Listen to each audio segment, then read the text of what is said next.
সেদিন আমার কাছে যেটা মনে হয়েছে যে আওয়ামী লীগের যে একটা ফ্যাসিবাদী চরিত্র, যেটা ৭৫ সালে স্তিমিত হয়ে গিয়েছিল, ২০০৬ সালের ২৮ অক্টোবর সেটা নতুন করে তার প্রজেকশন স্টার্টিং লাইন সেটা শুরু হয়েছে। এবং আওয়ামী লীগ যে কত নৃশংস হতে পারে, কত ভয়ানক রকমের অত্যাচার করতে পারে, মানবিক মর্যাদা কত নিকৃষ্টভাবে ভুলণ্ঠিত করতে পারে, তার প্রত্যেকটি প্রমাণ ২৮ অক্টোবর ২০০৬-এর পরতে পরতে রয়েছে।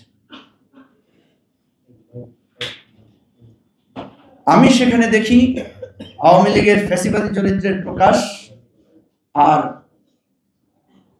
উল্টো দিকে দেখি জামাত এবং ইসলামী ছাত্র শিবিরের নেতৃত্বের, সেদিন শফিকুল ইসলাম মাসুদ ছিল কেন্দ্রীয় সভাপতি, জাহিদুর রহমান ছিলেন সেক্রেটারি জেনারেল, এবং জামাতের সকল কেন্দ্রীয় নেতারা সেখানে উপস্থিত ছিলেন।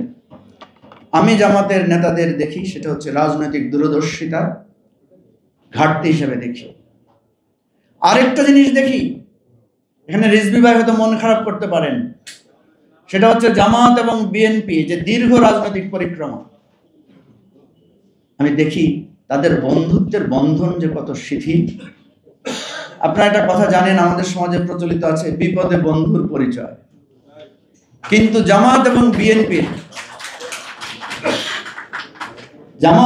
বিএনপির এই দীর্ঘ রাজনৈতিক পরিযাত্রায় আমি দেখি ওনারা শুধু নির্বাচনে বন্ধুত্ব করেন, কিন্তু কারো বিপদে কেউ কখনো এগিয়ে আসেন না।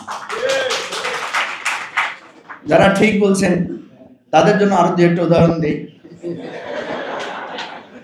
এই ২০২৩ সালে এসে যে ২৮ অক্টোবর হয়েছে,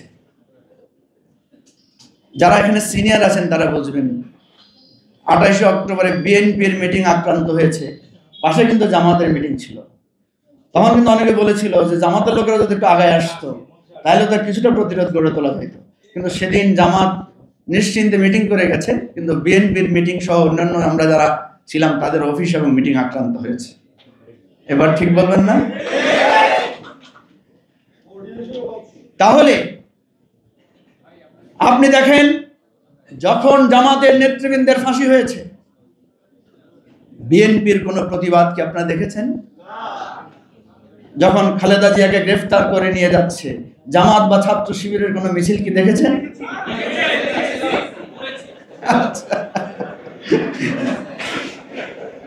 ওই কোনায় যারা বসেছে তারা দেখেছে, ঠিক আছে? প্রিয় ভাই ও বন্ধুগণ, আমি চাই এই ধরনের রেসপন্ডিং ডিসকাশন হোক, কারণ ২৮ অক্টোবর নিয়ে শুধু আবেগের ফুলঝুরি হবে তা না, এটা আমাদের একটা রাজনৈতিক পর্যালোচনার বিষয় হওয়া উচিত। জামাত এবং বিএনপি যতবার ঐক্যবদ্ধ হয়েছিল ততবার আওয়ামী ফ্যাসিবাদের পরাজয় হয়েছে, যতবার জামাত এবং বিএনপি বিচ্ছিন্ন হয়েছে, বিক্ষিপ্ত হয়েছে, ততবার আওয়ামী লীগের উত্থান ঘটেছে, ফ্যাসিবাদের চরম প্রকাশ ঘটেছে। ইতিহাস ঘটে প্রত্যেক পাতায় পাতায় এটা আপনারা দেখতে পাবেন। প্রিয় ভাই বন্ধুগণ, আমি সেই শহীদদের আজকে শ্রদ্ধা করে স্মরণ করি, যে যারা সেদিন অকাতরে অত্যন্ত নির্মমভাবে নিহত হয়েছিলেন।